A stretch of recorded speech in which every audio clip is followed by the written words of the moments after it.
ಒಂದು ಆಟ ಯಾವ್ದು ಇಷ್ಟ ಇದೆ ಅಂತ ಹೇಳಿ. ಒಬ್ರು ಯಾರಾದ್ರು ಒಬ್ರೆ ಕೇಳಿ ಬೇಕಾ ಯಾವ್ದು ಆಟ ಇಷ್ಟ ಅಂತ ಹೇಳಮ್ಮ ನೀನು. ಲಗೋರಿ ಇಷ್ಟ. ಲಗೋರಿ ಇಷ್ಟ. ಲಗೋರಿ ಆಟದ ನಿಯಮಗಳೇನು? ಲಗೋರಿ ಹೆಂಗ ಆಡ್ತಾರೆ?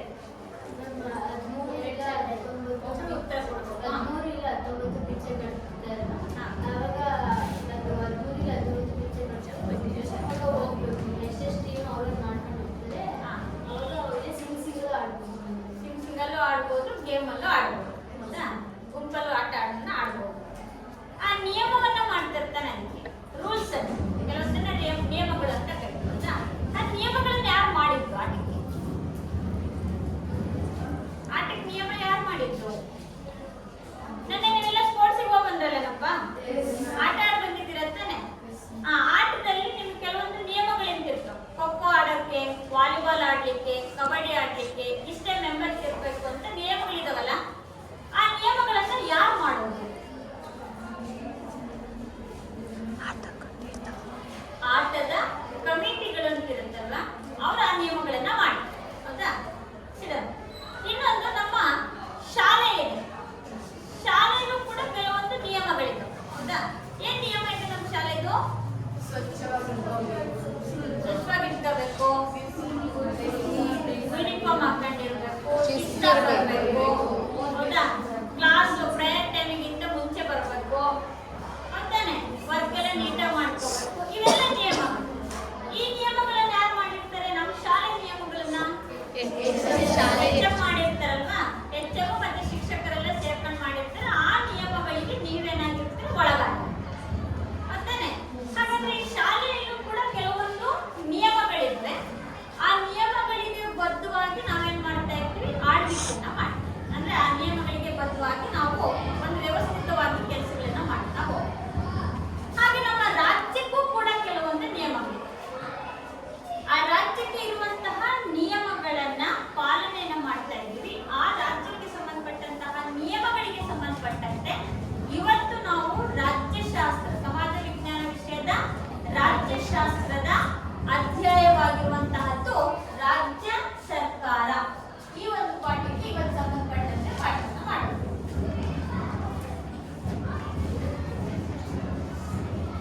ಹಾಗಾಗಿ ಈಗ ನಾವು ಮಾಡ್ತಾ ಇರುವಂತ ಪಾಠ ರಾಜ್ಯ ಸರ್ಕಾರ. ಇದಕ್ಕಿಂತ ಮುಂಚಿತವಾಗಿ ನಾವು ಕೇಂದ್ರ ಸರ್ಕಾರವನ್ನ ಮಾಡಿದ್ವಿ. ಹೌದಾ? ಆ ಕೇಂದ್ರ ಸರ್ಕಾರದಲ್ಲಿ ನಾವು ವಿಧಾನಸಭೆ, ಆ ಕೇಂದ್ರ ಸರ್ಕಾರದಲ್ಲಿ ನಾವು ಲೋಕಸಭೆ ಮತ್ತು ರಾಜ್ಯಸಭೆ ಬಗ್ಗೆ ತಿಳ್ಕೊಂಡಿದ್ವಿ. ಈಗ ನಾವು ಮಾಡ್ತಾ ಇರುವಂತಹದ್ದು ರಾಜ್ಯ ಸರ್ಕಾರ. ಅಂದ್ರೆ ರಾಜ್ಯಕ್ಕೆ ಸಂಬಂಧಪಟ್ಟಂತೆ ವಿಧಾನಸಭೆ ಮತ್ತು ವಿಧಾನ ಪರಿಷತ್ ಇದರ ಬಗ್ಗೆ. ಹಾಗೆ ನಾವು ಸರ್ಕಾರವನ್ನು, ಅದಕ್ಕಿಂತ ಮುಂಚಿತವಾಗಿ ಭಾರತ ಸುಮಾರು 28 ರಾಜ್ಯಗಳನ್ನ 8 ಕೇಂದ್ರಾಡಳಿತ ಪ್ರದೇಶಗಳನ್ನ ಒಳಗೊಂಡ ಒಕ್ಕೂಟ ವ್ಯವಸ್ಥೆ ಅಂತ ಕೇಳಿ. ಒಕ್ಕೂಟ ಅಂದ್ರೇನು? ಒಟ್ಟುಗೂಡಿರುವಂತಹ ಒಂದು ವ್ಯವಸ್ಥೆ. ಬ್ರಿಟಿಷರು ಭಾರತವನ್ನು ಬಿಟ್ಟು ಹೋಗೋಕ್ಕಿಂತ ಮುಂಚಿತವಾಗಿ ನಮ್ಮ ಭಾರತ ಸಣ್ಣ ಸಣ್ಣ ಪ್ರಾಂತ್ಯಗಳಾಗಿ ವಿಭಾಗ ಆಗಿತ್ತು. ಸಣ್ಣ ಸಣ್ಣ ದೇಶೀಯ ಸಂಸ್ಥಾನಗಳು ಅಂತ ಕರೀತೀವಿ. 562 ದೇಶೀಯ ಸಂಸ್ಥಾನಗಳಿದ್ವು. ಅವೆಲ್ಲವನ್ನ ಒಟ್ಟುಗೂಡಿಸಿ ನಾವೀಗ 28 ರಾಜ್ಯಗಳು 8 ಕೇಂದ್ರಾಡಳಿತ ಪ್ರದೇಶಗಳನ್ನಾಗಿ ಮಾಡ್ಕೊಂಡಿದ್ದೀವಿ. ಹಾಗಾಗಿ ಭಾರತವು ಸುಮಾರು 28 ರಾಜ್ಯಗಳು 8 ಕೇಂದ್ರಾಡಳಿತ ಪ್ರದೇಶಗಳನ್ನ ಒಳಗೊಂಡ ಒಕ್ಕೂಟ ವ್ಯವಸ್ಥೆಯನ್ನ ಹೊಂದಿದೆ. ಅದರಲ್ಲಿ ನಾವು ರಾಜ್ಯಕ್ಕೆ ರಾಜ್ಯ ಸರ್ಕಾರಗಳು, ಕೇಂದ್ರಕ್ಕೆ ಕೇಂದ್ರ ಸರ್ಕಾರ ಅಂತ ಮಾಡ್ತೀವಿ. ಹಾಗಾದ್ರೆ ಈಗ ರಾಜ್ಯ ಸರ್ಕಾರದಲ್ಲಿ ನಾವು 3 ಅಂಗಗಳನ್ನ ನೋಡ್ತೀವಿ. ಶಾಸಕಾಂಗ, ಕಾರ್ಯಾಂಗ, ನ್ಯಾಯಾಂಗ ಅಂತ ಹೇಳ್ಬಿಟ್ಟು ಎಷ್ಟು ಅಂಗಗಳನ್ನ ನೋಡ್ತೀವಿ? 3 ಅಂಗಗಳನ್ನ ನೋಡ್ತೀವಿ. ರಾಜ್ಯ ಸರ್ಕಾರದಲ್ಲಿ 3 ಅಂಗಗಳು: ಶಾಸಕಾಂಗ,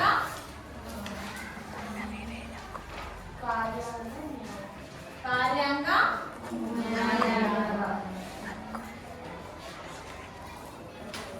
ನ್ಯಾಯಾಂಗ. ಇದು ನಮ್ಮ ಸರ್ಕಾರದ 3 ಅಂಗಗಳು. ಅಂದ್ರೆ ಶಾಸಕಾಂಗ ಏನಿದೆಯಲ್ಲ, ರಾಜ್ಯ ಶಾಸಕಾಂಗದಲ್ಲಿ 2 ಸದನಗಳನ್ನ ನೋಡಿ: ವಿಧಾನಸಭೆ, ವಿಧಾನ ಪರಿಷತ್. ಇದು ನಮ್ಮ ರಾಜ್ಯ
ಅಂತಿಮವಾಗಿ ಸಹಿಯನ್ನು ಹಾಕುವವರು ಯಾರು? ರಾಜ್ಯಪಾಲ. ಹಾಗಾಗಿ ಅವರನ್ನ ರಾಜ್ಯ ಶಾಸಕಾಂಗದ ಅವಿಭಾಜ್ಯ ಅಂಗ ಅಂತೇಳಿ ಕರೀತೀವಿ. ಹಾಗೆ ಈಗ ನಾವು ವಿಧಾನಸಭೆ ಅಂತ ಕರೀತೀವಿ. ವಿಧಾನಸಭೆ ಏನಿದೆಯಲ್ಲ, ಈ ವಿಧಾನಸಭೆ ಮತ್ತು ವಿಧಾನ ಪರಿಷತ್ ಏನ್ ರಾಜ್ಯ ಶಾಸಕಾಂಗ ಇದೆ, ಕೆಲವೊಂದು ರಾಜ್ಯಗಳು ಏಕಸದನವನ್ನ ಹೊಂದಿದ್ರೆ ಕೆಲವೊಂದು ರಾಜ್ಯಗಳು ದ್ವಿಸದನ ಶಾಸಕಾಂಗ ವ್ಯವಸ್ಥೆಯನ್ನ ಹೊಂದಿವೆ. ಅದು ಎಲ್ಲವೂ ಕೂಡ ದ್ವಿಸದನನೇ ಹೊಂದಬೇಕಂತೇನಿಲ್ಲ. ಏಕಸದನನಾದ್ರೂ ಹೊಂದಿರಬಹುದು, ದ್ವಿಸದನ ಶಾಸಕಾಂಗವನ್ನು ಕೂಡ ಹೊಂದಿರಬಹುದು.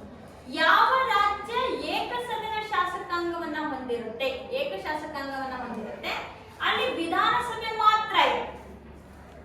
ಯಾವ ರಾಜ್ಯದಲ್ಲಿ ದ್ವಿಸದನ ಶಾಸಕಾಂಗ ಇರುತ್ತೆ ಅಲ್ಲಿ ವಿಧಾನಸಭೆನೂ ಇರುತ್ತೆ, ವಿಧಾನ ಪರಿಷತ್ತು ಕೂಡ ಇದೆ. ಅದನ್ನ ದ್ವಿಸದನ ಶಾಸಕಾಂಗ ಅಂತೇಳಿ ಕರೀತಾರೆ. ಹಾಗಾದ್ರೆ ಭಾರತದಲ್ಲಿ 28 ರಾಜ್ಯಗಳನ್ನ ನೋಡ್ತೀವಿ. 28 ರಾಜ್ಯಗಳಲ್ಲೂ ಕೂಡ ದ್ವಿಸದನ ಶಾಸಕಾಂಗ ಇಲ್ಲ. ನಮ್ಮ ಭಾರತದ ಕೇವಲ 6 ರಾಜ್ಯಗಳಲ್ಲಿ ಮಾತ್ರ ದ್ವಿಸದನ ಶಾಸಕಾಂಗವನ್ನ ನೋಡ್ತೀವಿ. ಇನ್ನು 28ರಲ್ಲಿ 6 ಹೋದ್ರೆ ಇನ್ನ ಉಳಿದಿದ್ದ 22 ರಾಜ್ಯಗಳೇನಿದೆ ಏಕಸದನ ಶಾಸಕಾಂಗವನ್ನ ಒಳಗೊಂಡಿದೆ. ಅದು ಯಾವುದು? ಕೇವಲ ವಿಧಾನಸಭೆ ಮಾತ್ರ. ಹಾಗಾದ್ರೆ ದ್ವಿಸದನ ಶಾಸಕಾಂಗವನ್ನ ಹೊಂದಿರುವಂತಹ ರಾಜ್ಯಗಳು ಅಂತಂದ್ರೆ ಆಂಧ್ರ ಪ್ರದೇಶ, ಕರ್ನಾಟಕ, ಅದರ ಜೊತೆಯಲ್ಲಿ ಬರುವಂತಹದ್ದು ಬಿಹಾರ, ಮಹಾರಾಷ್ಟ್ರ, ತೆಲಂಗಾಣ ಮತ್ತು ಉತ್ತರ ಪ್ರದೇಶ. ಈ 6 ರಾಜ್ಯಗಳು ಮಾತ್ರ ದ್ವಿಸದನ ಶಾಸಕಾಂಗವನ್ನ ಹೊಂದಿದೆ. ಯಾವ್ಯಾವುದು? ಆಂಧ್ರ, ಬಿಹಾರ, ಕರ್ನಾಟಕ, ಉತ್ತರ ಪ್ರದೇಶ, ಮಹಾರಾಷ್ಟ್ರ ಮತ್ತು ತೆಲಂಗಾಣ. ಈ 6 ರಾಜ್ಯಗಳು ಮಾತ್ರ ದ್ವಿಸದನ ಶಾಸಕಾಂಗ ವ್ಯವಸ್ಥೆಯನ್ನ ಒಳಗೊಂಡಿವೆ. ಅದರಲ್ಲಿ ನಮ್ಮ ರಾಜ್ಯವಾಗಿರುವ ಕರ್ನಾಟಕವು ಕೂಡ ದ್ವಿಸದನ ಶಾಸಕಾಂಗ ವ್ಯವಸ್ಥೆಯನ್ನ ಒಳಗೊಂಡಿದೆ. 2 ಸದನಗಳನ್ನು ನಾವಿಲ್ಲಿ ಕಾಣ್ತೀವಿ. ಆ 2 ಸದನಗಳೇ ವಿಧಾನಸಭೆ ಮತ್ತು ವಿಧಾನ ಪರಿಷತ್ತು. ವಿಧಾನಸಭೆ ಏನಿದೆಯಲ್ಲ ಇದನ್ನ ಕೆಳಮನೆ ಅಂತೇಳಿ ಕರೀತಾರೆ. ವಿಧಾನ ಪರಿಷತ್ತನ್ನ ಮೇಲ್ಮನೆ ಅಂತ ಹೇಳ್ಬಿಟ್ಟು ಕರೀತಾರೆ. ಕೆಳಮನೆ ಮತ್ತು ಮೇಲ್ಮನೆ. ಹಾಗಾದ್ರೆ ವಿಧಾನಸಭೆ ರಾಜ್ಯದ ಜನತೆಯನ್ನ ಪ್ರತಿನಿಧಿಸುತ್ತೆ. ಕೆಳಮನೆ ಏನಿದೆಯಲ್ಲ ವಿಧಾನಸಭೆ, ಇದು ರಾಜ್ಯದ ಜನತೆಯನ್ನ ಪ್ರತಿನಿಧಿಸಿದ್ರೆ, ವಿಧಾನ ಪರಿಷತ್ತು ಅಂತ ನಾವೇನ್ ಕರಿತೀವಿ ಇದು ವಿವಿಧ ಕ್ಷೇತ್ರಗಳನ್ನ ಪ್ರತಿನಿಧಿಸುತ್ತದೆ. ವಿಧಾನಸಭೆ ರಾಜ್ಯದ ಜನತೆಯನ್ನ ಪ್ರತಿನಿಧಿಸುತ್ತೆ ಅಂದ್ರೆ ಅರ್ಥ 18 ವರ್ಷ ತುಂಬಿದ ವಯಸ್ಕರು ಮತದಾನದ ಮೂಲಕ ಆಯ್ಕೆ ಮಾಡ್ತಾರೆ ಇವರನ್ನ. ಯಾರನ್ನ? ವಿಧಾನಸಭೆಯ ಸದಸ್ಯರನ್ನು. ವಿಧಾನ ಪರಿಷತ್ ಏನಿದೆಯಲ್ಲ ಇದು 5 ಕ್ಷೇತ್ರಗಳಿಂದ ಪ್ರತಿನಿಧಿಗಳನ್ನ ಆಯ್ಕೆ ಮಾಡ್ತಾರೆ. ಅದನ್ನ ನೆಕ್ಸ್ಟ್ ಹೇಳ್ತೀನಿ. ವಿಧಾನ ಪರಿಷತ್ ಹೇಳ್ಬೇಕಾದ್ರೆ ಹೇಳ್ತೀನಿ. ಇದು ವಿವಿಧ ಕ್ಷೇತ್ರಗಳನ್ನ ಪ್ರತಿನಿಧಿಸಿದ್ರೆ ವಿಧಾನಸಭೆ 18 ವರ್ಷ ತುಂಬಿದ ವಯಸ್ಕರಿಂದ ಮತದಾನದ ಮೂಲಕ ಆಯ್ಕೆಯಾಗುವಂತಹ ಒಂದು ಸದನ ಅಂತ ಹೇಳಿ. ಹಾಗಾದ್ರೆ ನಾವೀಗ ರಾಜ್ಯ ಶಾಸಕಾಂಗದ ಕೆಳಮನೆಯಾಗಿರುವಂತಹ ವಿಧಾನಸಭೆಯ ಒಂದು ಪರಿಚಯವನ್ನ ಈಗ ತಿಳ್ಕೋಬೇಕಾಗುವಂತ.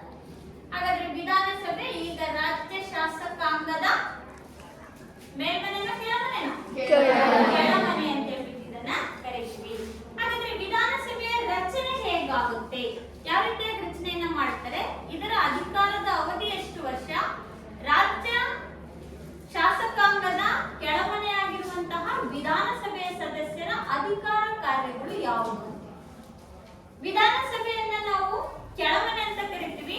ಇದು ಯಾವ ರೀತಿಯಾಗಿ ರಚನೆ ಆಗುತ್ತೆ ಅಂತಂದ್ರೆ ಇದರ ಸದಸ್ಯರ ಸಂಖ್ಯೆ ಆ ರಾಜ್ಯದಲ್ಲಿರುವಂತಹ ಜನಸಂಖ್ಯೆಯನ್ನು ಆಧರಿಸಿರುತ್ತೆ. ಯಾವ ರಾಜ್ಯದಲ್ಲಿ ಎಷ್ಟು ಜನಸಂಖ್ಯೆ ಇರುತ್ತೋ ಆ ಜನಸಂಖ್ಯೆಯ ಆಧಾರದ ಮೇಲೆ ವಿಧಾನಸಭೆಯ ಸದಸ್ಯರನ್ನ ನಾವಿಲ್ಲಿ ಗುರುತಿಸ್ತೀವಿ. ಹಾಗಾದ್ರೆ ಎಷ್ಟು ಇರಬೇಕು ಈ ಸದಸ್ಯರ ಸಂಖ್ಯೆ ಅಂದ್ರೆ ಸಂವಿಧಾನದ ಪ್ರಕಾರ ಒಂದು ವಿಧಾನಸಭೆಯಲ್ಲಿ 500ಕ್ಕಿಂತ ಹೆಚ್ಚಿರಬಾರ್ದು, 60ಕ್ಕಿಂತ ಕಡಿಮೆ ಇರಬಾರ್ದು. ವಿಧಾನಸಭೆ ಸದಸ್ಯರ ಸಂಖ್ಯೆ 500ಕ್ಕಿಂತ ಹೆಚ್ಚಿರಬಾರ್ದು, 60ಕ್ಕಿಂತ ಕಡಿಮೆ ಇರಬಾರ್ದು. ಇದು ಸಂವಿಧಾನದ ನಿಯಮ. ಹಾಗಂತೇಳಿ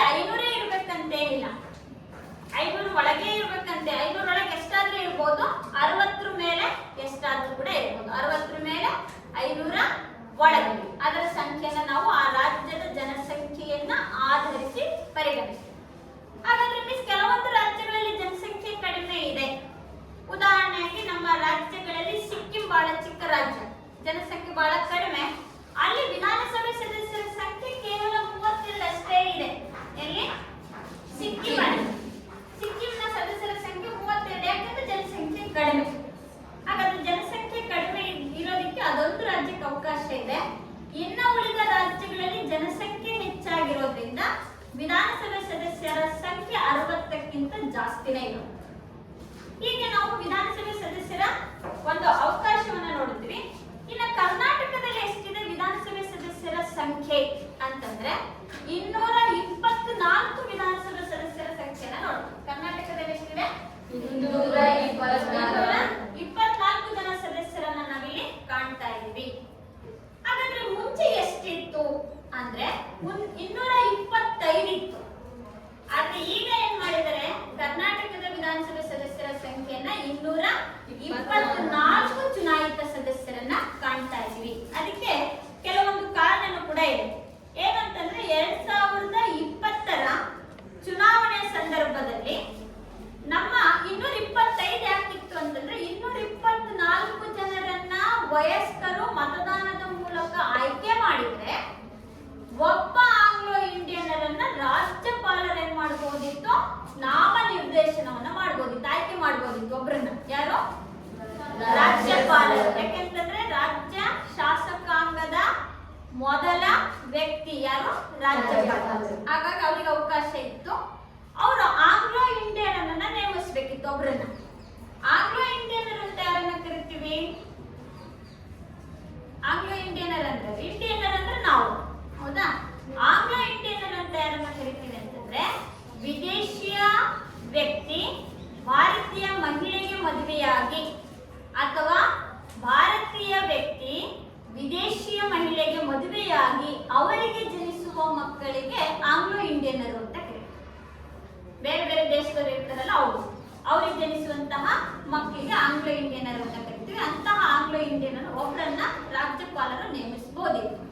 ಆದ್ರೆ ಈಗ ಏನ್ ಮಾಡಿದ್ದಾರೆ? ಅದನ್ನ ಬದಲಾವಣೆಯನ್ನ ಮಾಡಿದ್ರು. ನಮ್ಮ ಸಂವಿಧಾನದಲ್ಲಿ ಅದನ್ನ 104ನೇ ತಿದ್ದುಪಡಿಯಲ್ಲಿ ಪ್ರಸ್ತುತ ವಿಧಾನಸಭೆ ಸದಸ್ಯರ ಸಂಖ್ಯೆ ಎಷ್ಟಕ್ಕೆ ಮೀಸಲಿಟ್ಟಿದ್ದೀವಿ?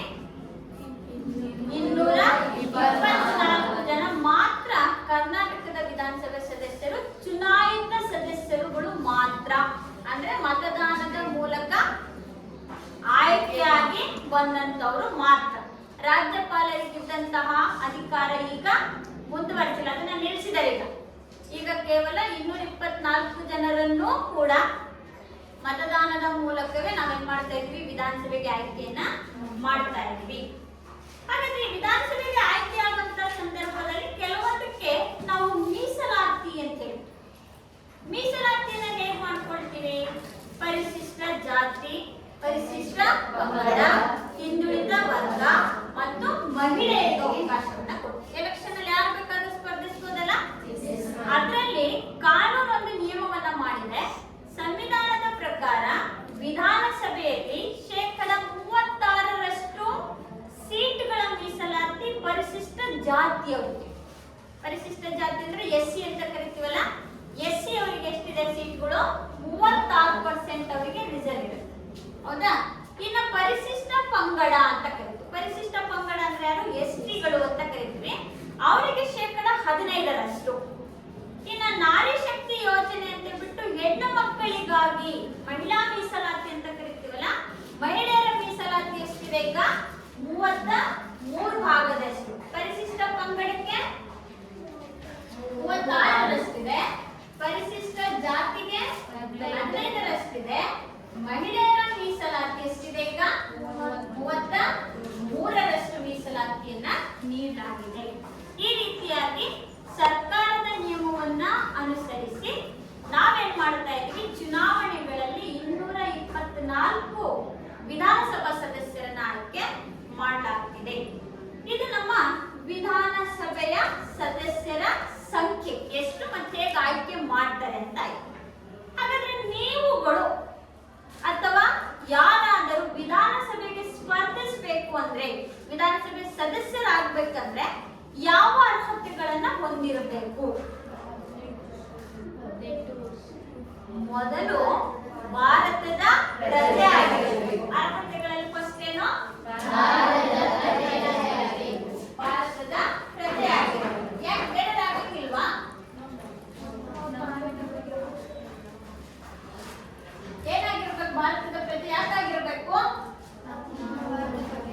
ನಮ್ಮ ದೇಶದ ಬಗ್ಗೆ ನಮ್ಮ ಅವ್ರಿಗೆ ರಾಜ್ಯದ ಭಾರತ ದೇಶದಲ್ಲಿ ಅಲ್ವಾ ಇರೋದು.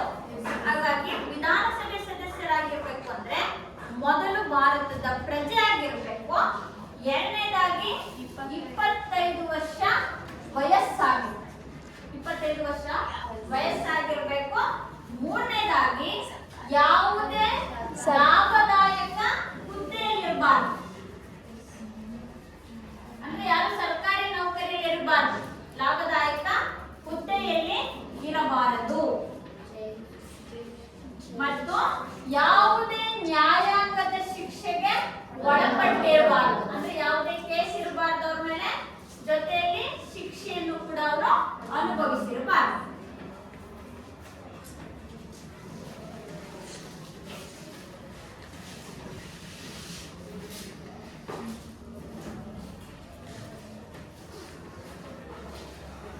ಮತ್ತು ಮಾನಸಿಕ ಅಸ್ವಸ್ಥತೆಯನ್ನ ಹೊಂದಿರಬಾರ್ದು, ಅಂದ್ರೆ ಮಾನಸಿಕವಾಗಿ ಅವರು ಸ್ವಾಸ್ಥರಾಗಿರ್ಬೇಕು, ಒಳ್ಳೆಯರಾಗಿರ್ಬೇಕು, ಹೌದಾ?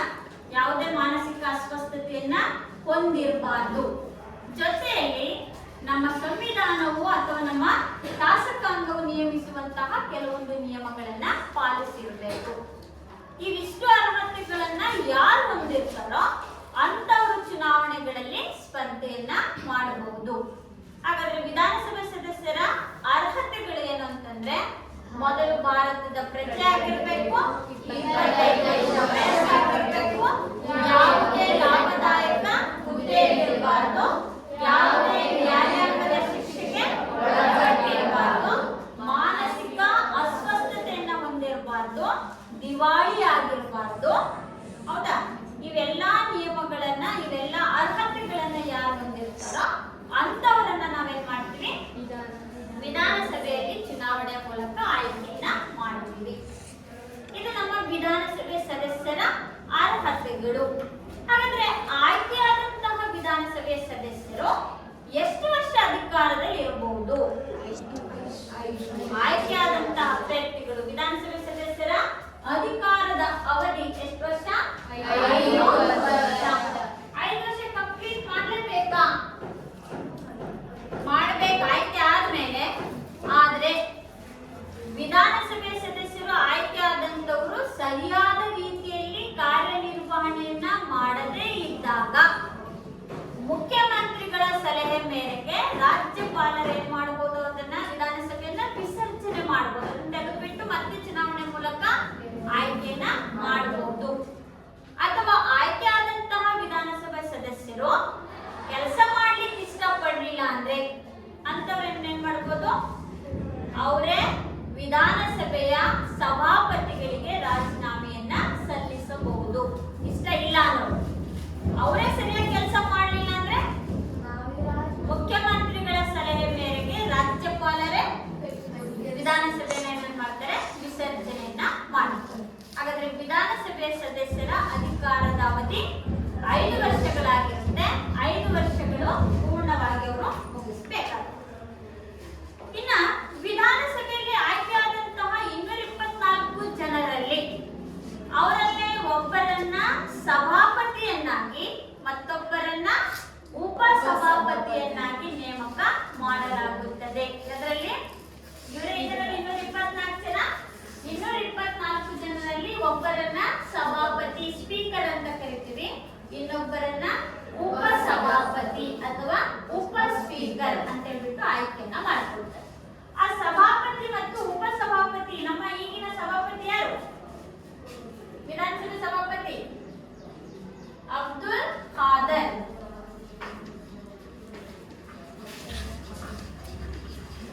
ಅಬ್ದುಲ್ ಖಾದರ್ ಅವರು ನಮ್ಮ ಈಗಿನ ವಿಧಾನಸಭೆಯ ಸ್ಪೀಕರ್ ಆಗಿ, ಸಭಾಪತಿ ಮತ್ತೆ ಉಪ ಸಭಾಪತಿ.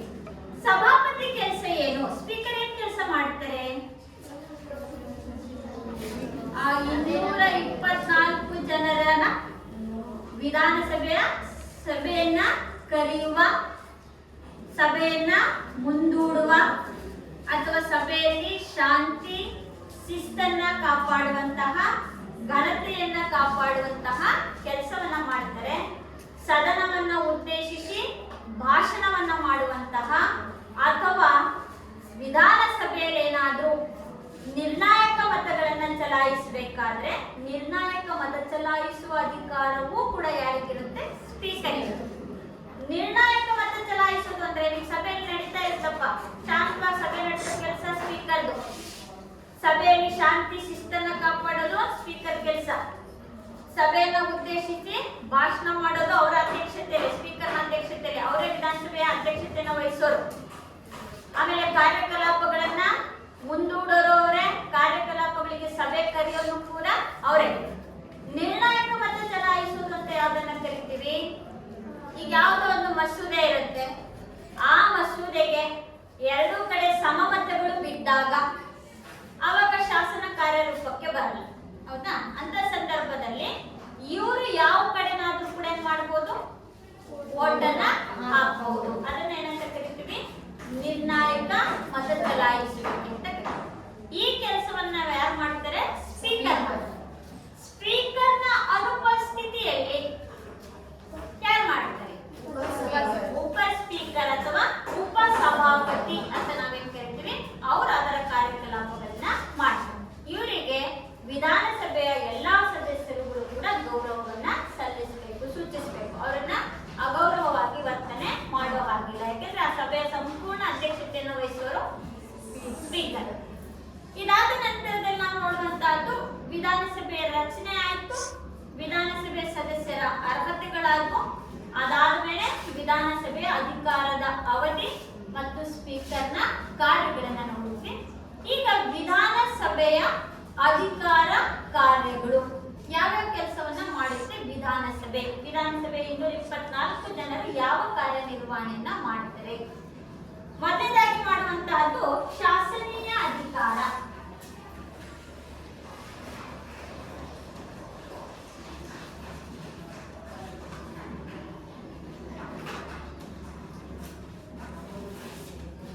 ಶಾಸನೀಯ ಅಧಿಕಾರವನ್ನ ಮಾಡುವಂತಹ ಈ ಶಾಸನೀಯ ಅಧಿಕಾರ ಅಂತಂದ್ರೆ ರಾಜ್ಯ ಪಟ್ಟಿಗೆ ಸಂಬಂಧಿಸಿದಂತಹ ವಿಷಯಗಳನ್ನ ರಚನೆ, ಶಾಸನಗಳನ್ನ ರಚನೆ ಮಾಡೋದು ನಮ್ಮ ವಿಧಾನಸಭೆ. ರಾಜ್ಯ ಪಟ್ಟಿಗೆ ಸೇರಿರುವಂತಹ ವಿಷಯಗಳು, ಸಮವರ್ತಿ ಪಟ್ಟಿಗೆ ಸೇರಿರುವಂತಹ ವಿಷಯಗಳನ್ನ, ಮಸೂದೆಗಳನ್ನ ರಚನೆ ಮಾಡುವಂತಹ ಅಧಿಕಾರ ವಿಧಾನಸಭೆಗೆ ಇರುತ್ತೆ. ಹಾಗಾದ್ರೆ ರಾಜ್ಯ ಪಟ್ಟಿಗೆ ಸಂಬಂಧಿಸಿದಂತಹ ವಿಷಯಗಳನ್ನ ನಾವು ಕೇಂದ್ರ ಶಾಸಕಾಂಗದ 2 ಸದನಗಳೇನಿದೆಯಲ್ಲ, ವಿಧಾನಸಭೆ ಮತ್ತು ವಿಧಾನ ಪರಿಷತ್ ಅಂತ, ಈ 2 ಸದನಗಳಲ್ಲಿ ಎಲ್ಲಾದ್ರೂ ಮೊದಲು ಮಂಡಿಸಬಹುದು. ವಿಧಾನಸಭೆಯಲ್ಲಾದ್ರೂ ಮಂಡಿಸಬಹುದು, ವಿಧಾನ ಪರಿಷತ್ತಲ್ಲಾದ್ರೂ ಕೂಡ ಮಂಡಿಸಬಹುದು. ಆದ್ರೆ ವಿಧಾನಸಭೆಯಲ್ಲಿ ಬಹುತೇಕ ನಾವೇನ್ ಮಾಡ್ತೀವಿ? ಮಸೂದೆಗಳನ್ನ ಮಂಡಿಸ್ತೀವಿ. ಮಸೂದೆಗಳಂತಂದ್ರೆ ಯಾವ ವಿಷಯದ ಬಗ್ಗೆ ನಾವು ಶಾಸನವನ್ನ ರಚನೆ ಮಾಡಬೇಕಾಗಿರುತ್ತೋ ಆ ವಿಷಯಕ್ಕೆ ಸಂಬಂಧಪಟ್ಟಂತೆ ನಾವು ಸಾಮಾನ್ಯವಾಗಿ ಮಸೂದೆಗಳನ್ನ ಶಾಸನೀಯ ಅಧಿಕಾರದಲ್ಲಿ ವಿಧಾನಸಭೆಯಲ್ಲಿ ಮಂಡನೆಯನ್ನ ಮಾಡ್ತೀವಿ. ಈ ವಿಧಾನಸಭೆ ಏನ್ ಮಾಡುತ್ತೆ ಅಂತಂದ್ರೆ ಯಾವುದೇ ಒಂದು ಶಾಸನವನ್ನ ರಚಿಸಿದಾಗ ಒಂದು ವಿಷಯಕ್ಕೆ ಸಂಬಂಧಪಟ್ಟಂತೆ ಒಂದು ವರದಿಯನ್ನ ರಚನೆ ಮಾಡುತ್ತೆ. ಆ ವರದಿಯನ್ನ ರಚನೆ ಮಾಡಿ ಆ ವರದಿಯನ್ನ ವಿಧಾನ ಪರಿಷತ್ತಿಗೆ ಕಳಿಸ್ಕೊಡುತ್ತೆ.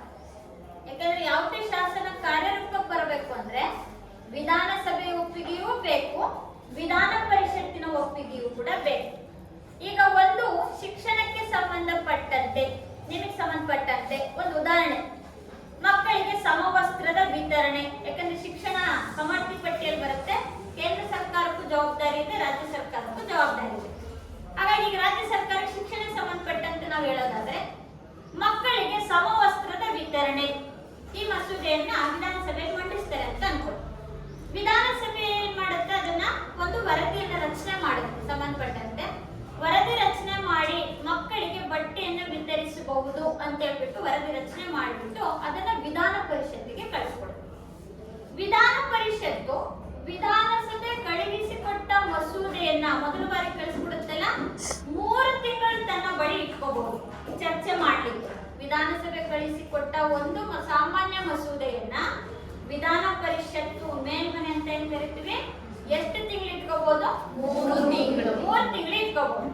3 ತಿಂಗಳು ಇಟ್ಕೊಂಡು ಅದಕ್ಕೆ ಏನಾದ್ರೂ ತಿದ್ದುಪಡಿಯನ್ನ ಮಾಡಿ ಅಥವಾ ಮಾಡ್ದಂಗೆ ಇಟ್ಕೊಂಡೆ ವಿಧಾನಸಭೆ ಏನ್ ಮಾಡುತ್ತೆ? ಅದನ್ನ ವಾಪಸ್ ತರಿಸ್ಕೊಡುತ್ತೆ. 3 ತಿಂಗಳಾದ್ಮೇಲೆ ತರಿಸ್ಕೊಂಡು ಮತ್ತೇನಾದ್ರೂ ಬದಲಾವಣೆಗಳನ್ನ ಮಾಡೋದಿತ್ತು ಅಂದ್ರೆ ಮಾಡಿ ಪುನಃ ಮತ್ತೊಂದ್ಸರಿ ಕಳಿಸ್ಕೊಡುತ್ತೆ. 2ನೇ ಬಾರಿ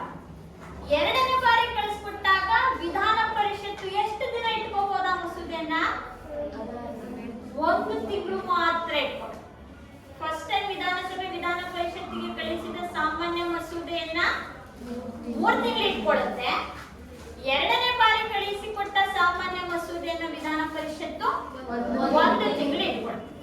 ಒಟ್ಟು ವಿಧಾನ ಪರಿಷತ್ತಿಗೆ ವಿಧಾನಸಭೆ ಕಳುಹಿಸಿಕೊಟ್ಟ ಮಸೂದೆಯನ್ನ ತನ್ನ ಬಳಿ ಇಟ್ಟುಕೊಳ್ಳುವಂತ ಕಾಲಾವಕಾಶ 4 ತಿಂಗಳು ಮಾತ್ರ. ಫಸ್ಟ್ ಟೈಮ್ 3, ಎರಡನೇ ಟೈಮ್ 1 ಬಾರಿ, ಒಟ್ಟು 4 ತಿಂಗಳುಗಳ ಕಾಲ ಅವಕಾಶ ಇರುತ್ತೆ. ನಂತರ ವಿಧಾನಸಭೆ ಮತ್ತು ವಿಧಾನ ಪರಿಷತ್ತು ಒಪ್ಪಿಗೆ ಕೊಟ್ಟ ಮೇಲೆ ಕೊನೆಯದಾಗಿ ಸಹಿಗೆ ಎಲ್ಲಿ ಕಳಿಸ್ತೀವಿ? ರಾಜ್ಯಪಾಲರ ಸಹಿಗೆ ಕಳಿಸ್ತೀವಿ. ರಾಜ್ಯಪಾಲರ ಸಹಿ ಹಾಕಿದ್ರೆ ಮುಗಿತು, ಅದು ನಮ್ಮ ವಿಧಾನಸಭೆಯು ಶಾಸನವನ್ನ ರಚಿಸಿತ್ತು ಅಂತ ಅರ್ಥ. ಸೈನ್ ಆದ್ಮೇಲೆ ಅದು ಕಾರ್ಯರೂಪಕ್ಕೆ ಬರ್ತದೆ. ಇದು ನಮ್ಮ ವಿಧಾನಸಭೆಯ ಶಾಸನೀಯ ಅಧಿಕಾರ, ಅಂದ್ರೆ ಶಾಸನಗಳನ್ನ ರಚಿಸುವ ಅಧಿಕಾರ ವಿಧಾನಸಭೆ ಮತ್ತು ವಿಧಾನ ಪರಿಷತ್ ಎಲ್ಲರಿಗೂ ಕೂಡ ಇದೆ. ಇನ್ನು ಎರಡನೇದಾಗಿ ಬರುವಂತಹದ್ದು ಹಣಕಾಸಿನ ಅಧಿಕಾರ.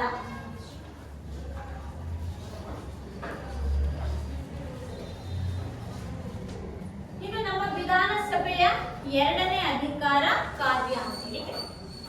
ಹಣಕಾಸಿನ ಮಸೂದೆ ಏನಿದೆಯಲ್ಲ, ಇದು ನಾವು ಮೊದಲು ವಿಧಾನಸಭೆಯಲ್ಲೇ ಮಂಡಿಸಬೇಕು.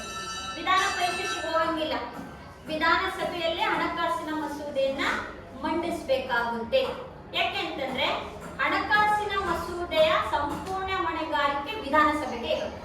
ಅದು ಕೂಡ ರಾಜ್ಯಪಾಲರು ಒಪ್ಪಿಗೆ ತಗೊಂಡು ಹಣಕಾಸಿನ ಮಸೂದೆಯನ್ನ ನಾವು ವಿಧಾನಸಭೆಯಲ್ಲಿ ಮಂಡಿಸ್ತೀವಿ. ವಿಧಾನಸಭೆಯು ಹಣಕಾಸಿನ ಮಸೂದೆಯನ್ನ ತಯಾರಿಸಿ ವಿಧಾನ ಪರಿಷತ್ತಿಗೆ ಸಹಿ ಕಳಿಸ್ಕೊಡೋದು, ಒಪ್ಪಿಗೆ ಕಳಿಸ್ಕೊಡೋದು. ಆವಾಗ ವಿಧಾನ ಪರಿಷತ್ತು ಎಷ್ಟು ದಿನ ಇಟ್ಕೋಬಹುದು? ಹಣಕಾಸಿನ ಮಸೂದೆಯನ್ನ ಎಷ್ಟು ದಿನ ಇಟ್ಕೋಬಹುದು? 14 ದಿನ ಮಾತ್ರ. ಹಣಕಾಸಿನ ಮಸೂದೆಯನ್ನ ವಿಧಾನಸಭೆ ಕಳಿಸ್ಕೊಟ್ಟಿದ್ದು ವಿಧಾನ ಪರಿಷತ್ತು ಎಷ್ಟು ದಿನ ಇಟ್ಕೋಬಹುದು? ಬೇರೆ ಮಸೂದೆ ಆದ್ರೆ 3 ತಿಂಗಳು ಮತ್ತು 1 ತಿಂಗಳು ಎರಡೇ ಬಾರಿ. ಹಣಕಾಸಿನ ಮಸೂದೆ ಮಾತ್ರ ವಿಧಾನಸಭೆಯಲ್ಲೇ ಮೊದಲು ಮಂಡಿಸಬೇಕು, ವಿಧಾನ ಪರಿಷತ್ತಿಗೆ ಹೋಗಂಗಿಲ್ಲ. ಬೇರೆ ಮಸೂದೆ ಆದ್ರೆ ವಿಧಾನಸಭೆಗಾದ್ರೂ ಮಂಡಿಸಬಹುದು, ವಿಧಾನ ಪರಿಷತ್ತಿಗಾದ್ರೂ ಮಂಡಿಸಬಹುದು.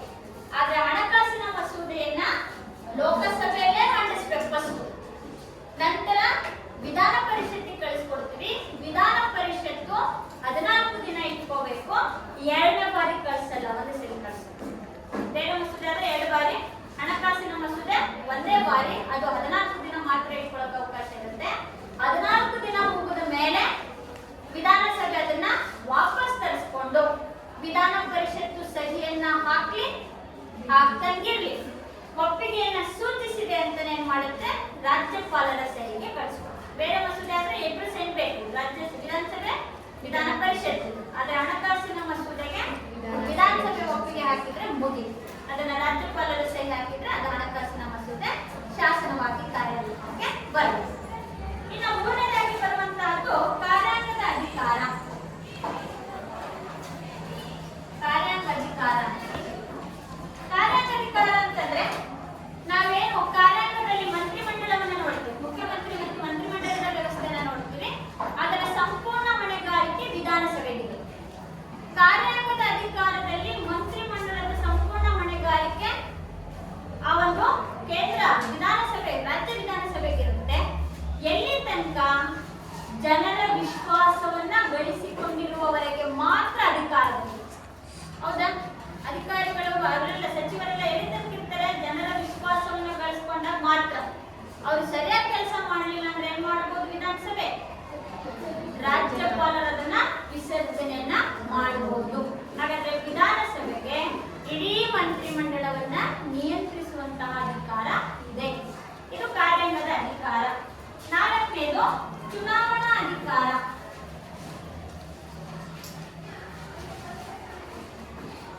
ಹಾಗಾದ್ರೆ ವಿಧಾನಸಭೆ ಸದಸ್ಯರು ಯಾರ್ಯಾರನ್ನ ಆಯ್ಕೆ ಮಾಡಬಹುದು? ಇವರನ್ನ ಆಯ್ಕೆ ಮಾಡೋರು 15 ವರ್ಷ ತುಂಬಿರೋರಲ್ಲ. ಹಾಗಾದ್ರೆ ಆಯ್ಕೆಯಾಗಿ ಹೋದ ವಿಧಾನಸಭೆ ಸದಸ್ಯರು ಯಾರ್ಯಾರನ್ನ ಆಯ್ಕೆ ಮಾಡಬಹುದು? ಯಾರ್ಯಾರನ್ನ ಚುನಾವಣೆ ಮೂಲಕ ಮತದಾನ ಮಾಡಬಹುದು? ರಾಜ್ಯಪಾಲ. ರಾಷ್ಟ್ರಪತಿ ಆಯ್ಕೆ ಮಾಡಬೇಕಾದ್ರೆ, ಹೌದಾ? ರಾಷ್ಟ್ರಪತಿಯ ಚುನಾವಣೆಗೆ, ರಾಜ್ಯಸಭೆ ಸದಸ್ಯರ ಚುನಾವಣೆಗೆ, ವಿಧಾನ ಪರಿಷತ್ತಿನ ಸದಸ್ಯರ ಚುನಾವಣೆಗಳಿಗೆ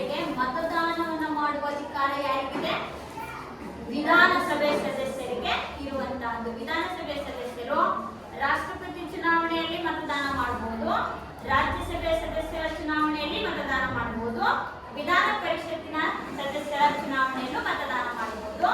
ವಿಧಾನಸಭೆಯ ಸ್ಪೀಕರ್, ನಾವೇನು ಸ್ಪೀಕರ್ ಮತ್ತು ಉಪ ಸ್ಪೀಕರ್ ಆಯ್ಕೆಯಲ್ಲೂ ಕೂಡ ಮತದಾನವನ್ನ ಮಾಡಬಹುದು. ಇದಿಷ್ಟು ಅಧಿಕಾರ ವಿಧಾನಸಭಾ ಸದಸ್ಯರಿಗೆ ಇರುತ್ತೆ. ಇನ್ನು 4 ಆಯ್ತಲ್ಲ, 5ನೇದಾಗಿ ಸಂವಿಧಾನ ತಿದ್ದುಪಡಿ ಮಾಡುವ ಅಧಿಕಾರ.